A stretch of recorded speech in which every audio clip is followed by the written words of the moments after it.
visite récente de monsieur le cure Saint-Pierre. Le prêtre avait regardé la maison avec admiration. Il avait dit que madame Lebrun et le bon Dieu tenaient ensemble une bien belle demeure.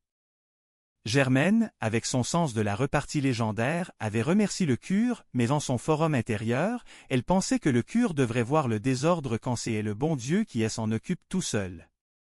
Pour Germaine, la propreté est une bataille de chaque instant.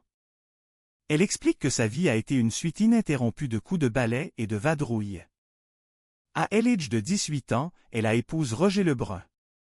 Elle pointe du doigt une photo de son fils Bruno en disant que c'est le fils de son mari, une affaire de grossesse qui l'a menée au mariage plus vite que prévu. Et le lendemain du mariage, paf, elle était déjà en train de frotter le sol. Chapitre 2. La porte s'ouvre et Carole, la fille de Germaine, entre dans la cuisine. Carole est une jeune femme sérieuse, étudiante en psychologie et serveuse à temps partiel. Elle regarde son grand-père et remarque qu'il a l'air bien calme ce matin. Germaine hausse les épaules, avouant qu'elle ne sait pas trop pourquoi le vieil homme est si paisible. Elle change immédiatement de sujet pour se concentrer sur sa fille. Elle taquine Carole sur son rendez-vous prévu pour le soir même. Carole proteste, affirmant que ce n'est pas un rendez-vous galant, mais juste un petit verre tranquille avec un ami. Germaine éclatait de rire. Un petit verre tranquille, dit-elle, c'est ce que tous les hommes disent pour endormir la vigilance des femmes. Elle se lance alors dans une tirade pleine de sagesse populaire et des humours piquants. Elle prévient sa fille que pour certains hommes, la vodka n'est qu'un lubrifiant pour faire tomber les vêtements plus vite. Carole essaie de ne pas rire, mais sa mère est inarrêtable.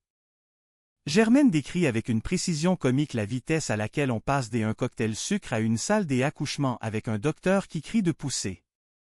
Carole finit par dire qu'elle a compris le message. Germaine, dans un élan de tendresse bourrue, propose un petit café à sa fille avant qu'elle ne parte. Carole refuse, prétextant qu'elle est déjà en retard.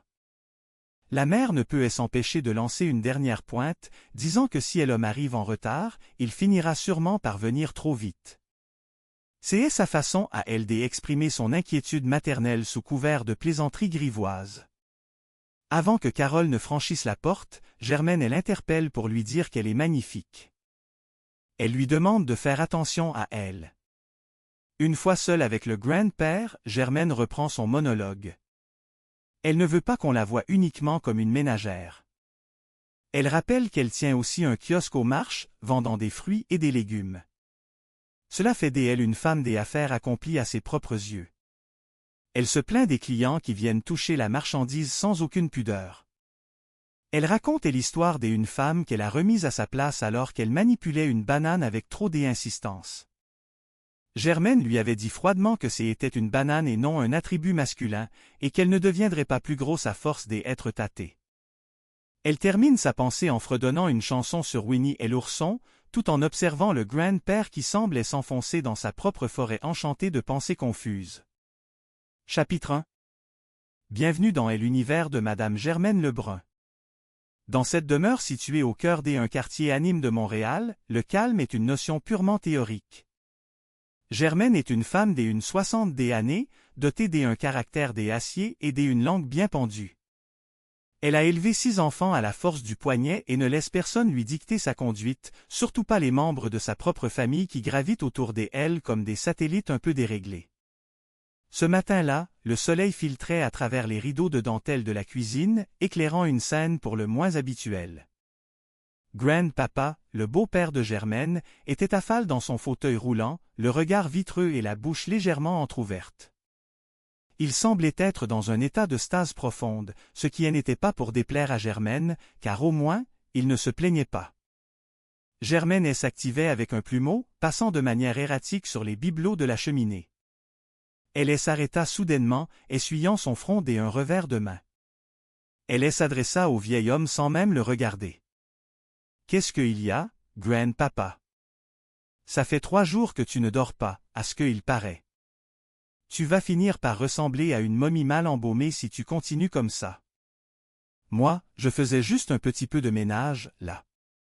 J'y étais justement à ce point de prendre une petite pause, tu sais. » Elle soupira longuement, contemplant l'ampleur de la tâche qui elle attendait. Le ménage chez les Lebrun n'était pas une simple corvée, c'était un combat de tous les instants contre le chaos. Je dis ménage comme si c'était un plaisir, quand même. Ah, bonne tailleule, je suis bien sale. Il faudrait que je me nourrisse un peu pour garder mes forces. Hey, regarde-moi ça, je suis couverte de poussière. C'est que j'y ai oublié d'ouvrir la porte de la cave pour lui. Elle se tourna vers une porte imaginaire, houspillant son propre esprit distrait. Elle aimait se parler à elle-même, c'était souvent la seule façon d'avoir une conversation intelligente dans cette maison. Elle se remémorait ses années de jeunesse, le temps où elle jonglait avec les couches et les biberons. Ferme-toi, moi-même. J'y ai élevé 6 enfants tout seul, mais Von n'a pas un mordu qui aime à donner autant de troubles que toi, grand-papa. Qu'est-ce que je disais, déjà? Ah, oui? Le ménage. Et l'autre jour, M. Curie-Saint-Pierre m'a fait une petite visite. Il entre, il la regarde tout autour, il a scrute chaque coin de la maison avec ses petits yeux de rapace. Germaine prit une pose théâtrale, imitant le visiteur. Il m'a dit, Madame Lebrun, vous et le bon Dieu, vous tenez une sacrée belle-mêle ici. Ah, j'y ai dit, merci beaucoup, Monsieur Curie, merci beaucoup. Mais je pensais dans moi-même que le bon Dieu devrait voir le bordel quand c'est lui qui s'en occupe tout seul. Parce que si on attend un miracle pour que la vaisselle se lave, on va finir par manger dans les mains. Elle éclata d'un rire gras, ravie de sa propre repartie. Elle s'approcha de grand-papa et lui tapota l'épaule un peu trop vigoureusement. Tu vois, c'est pas compliqué, j'y ai passe ma vie à faire du ménage. Alors, à l'âge de 18 ans, je me suis marié avec Roger Lebrun. C'est mon fils à lui, ça, cette affaire-là qui roule. Je me suis marié à cause d'une maladie très répandue qui s'appelle la grossesse. Et le lendemain, paf, j'y ai su ce que c'était que le vrai ménage pour le restant de mes jours. Chapitre 2. La porte des entrées s'ouvrit avec fracas, laissant entrer une bouffée d'air frais et Carole, la fille unique de Germaine.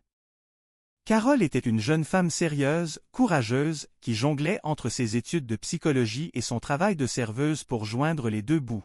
« Allô, maman? »« Allô, ma belle? » Grand-papa a l'air tout calme aujourd'hui, tu ne trouves pas? Je ne sais pas pourquoi, on dirait qu'il a enfin trouvé la paix intérieure ou qu'il a simplement oublié comment on fait pour râler. Carole jeta un regard inquiet à son grand-père avant de se tourner vers sa mère. Elle était habillée avec soin, ce qui n'échappa pas à l'œil de lynx de Germaine. Et, grosse date ce soir, on dirait. Tu t'es mise sur ton 31 pour aller voir qui? Ce n'est pas une date, maman. C'est juste un petit verre tranquille avec une connaissance. Un petit verre tranquille. Ça, c'est ce que tous les hommes disent pour vous attirer dans leur filet. Les autres, ils pensent que la vodka est un lubrifiant spécial pour faire tomber les petites culottes plus vite que elle éclaire. Maman, s'il te plaît, ne commence pas avec tes théories. Tu peux bien rire, ma fille, mas tu viendras me le dire quand tu seras prise au dépourvu. Une seconde, tu es en train de siroter un pina colada bien frais, et la seconde d'après, tu as les 2 pieds jetés dans les étriers à l'hôpital, et il y a le docteur qui crie de toutes ses forces, « Ne poussez pas vers vous, madame, poussez vers le bas. » J'y ai compris, maman. Je ne suis plus une enfant, tu sais. Germaine haussa les épaules, peu convaincue par les dénégations de sa fille. Pour elle, le monde extérieur était rempli de loups prêts à dévorer ses brebis, même si les brebis en question avaient 30 ans et un diplôme universitaire en vue. Oh boy, tout ça pour ça. Bon, j'y vais, maman, je suis déjà en retard. Veux-tu un petit café avant de partir, ma jeune? Un petit noir pour te donner du courage face à l'adversaire. Non, non, non, je suis vraiment pressé. T'as déjà peur qu'il arrive en retard, lui aussi. Et après ça, il va venir trop vite, c'est toujours la même chanson. Tu n'as pas peur de finir par t'attacher à ce genre d'individus. Carole soupira, embrassa sa mère sur la joue et se dirigea vers la porte. À plus tard, maman. Oui, amuse-toi bien, et garde tes gardes. Carole, Carole, ma belle Carole. Quoi encore, maman? Tu es magnifique, ma fille. Mais vérifiez tes petites culottes, on ne sait jamais. Germaine resta seule un instant dans la cuisine, le sourire aux lèvres. Elle aimait provoquer sa fille, c'était sa façon de lui montrer qu'elle se souciait d'elle. Elle reprit son plumeau, mais son esprit était déjà ailleurs, tournant autour de ses propres occupations. Parce que je ne suis pas juste une simple ménagère, voyez-vous. Non, non, non. Je tiens aussi un petit kiosque aux marches publiques. Je vends des fruits et des légumes frais, de la terre à la table comme ils disent à la télévision. Je pense que ça fait de moi une véritable femme des affaires, une entrepreneuse de la carotte et de la tomate. Elle fit mine de peser des fruits imaginaires sur le comptoir de la cuisine. Mais ne me parlez pas des clients qui viennent taponner la marchandise sans aucune pudeur. Et l'autre jour, il y avait une femme qui n'arrêtait pas de tripoter mes produits. Je les regarder droit dans les yeux et je lui ai dit, « Madame, ça, c'est une banane, pas une partie intime de monsieur. Elle ne viendra pas plus grosse juste parce que vous la tentez avec vos doigts. » Elle rit de bon cœur, s'imaginant la tête de la cliente offusquée. Elle se sentait forte, indépendante, prête à affronter les défis de la journée, qu'ils soient familiaux ou commerciaux. Elle jeta un dernier regard à Grand-Papa qui n'avait toujours pas bougé un poil. On dirait Winnie et l'ourson en plein hiver. Il n'a pas l'air très affile aujourd'hui. Je pense que je ferais mieux de le laisser rejoindre sa forêt enchantée dans ses rêves de vieillard. Chapitre 3. Le calme relatif de la cuisine fut bientôt interrompu par l'entrée de Bruno, l'un des fils de Germaine. Bruno était un homme de 33 ans, doté d'une sensibilité qui frisait parfois la fragilité excessive. Ce jour-là, il portait son tablier de travail, signe qu'il venait de terminer son service au restaurant. « Allô, mon trésor. »« Salut, maman. »« Alors, c'est quoi la promotion cette semaine au restaurant? » Des burgers à gogo ou des salades pour ceux qui veulent garder la ligne avant l'été. Ah, je leur donne bien, hein. Ouais. Germaine remarqua immédiatement l'air abattu de son fils. Elle s'approcha de lui, l'observant de près comme un biologiste étudiant une nouvelle espèce de microbe. Elle commença à faire des bruits de moteur de voiture tout en mimant une course folle autour de lui. Boum, boum, boum, boum, boum, boum, boum, boum. Arrête, maman, s'il te plaît. Bon, qu'est-ce qu'il y a, là, mon trésor? Pourquoi es-tu si triste? Est-ce que Winnie est debout à sa maman? Tu n'as pas encore eu des problèmes avec la police, j'y espère. Ben non, mais... C'est Geneviève. Ah, la belle Geneviève. Qu'est-ce qu'elle a encore fait pour te mettre dans cet état? Elle a casse. Germaine s'arrêta net, le plumeau en LR. Un mélange de colère et de satisfaction perverse traversa son visage. Elle est écœurante. Elle est toujours en train de te faire souffrir, celle-là. Maman, ce n'est pas une écœurante. Ne dis pas ça. Qu'est-ce que tu as fait pour qu'elle te quitte? Dis-le-moi, je finirai par le savoir de toute façon. Elle ne m'a rien fait, c'est juste que... Que quoi? Accouche, mon garçon. Pour être honnête, je n'ai pas envie d'en parler pour l'instant. C'est trop frais. Je comprends parfaitement. Mais dis-moi quand même, qu'est-ce que tu as fait de travers? Maman, j'y ai dit que je n'avais pas envie d'en parler. Tu veux un petit café pour noyer ton chagrin. Un bon café fort qui te remettra les idées en place. Non, mon break est fini, il faut que j'y retourne bien vite si je ne veux pas me faire renvoyer. Prends-toi au moins un biscuit avant de partir.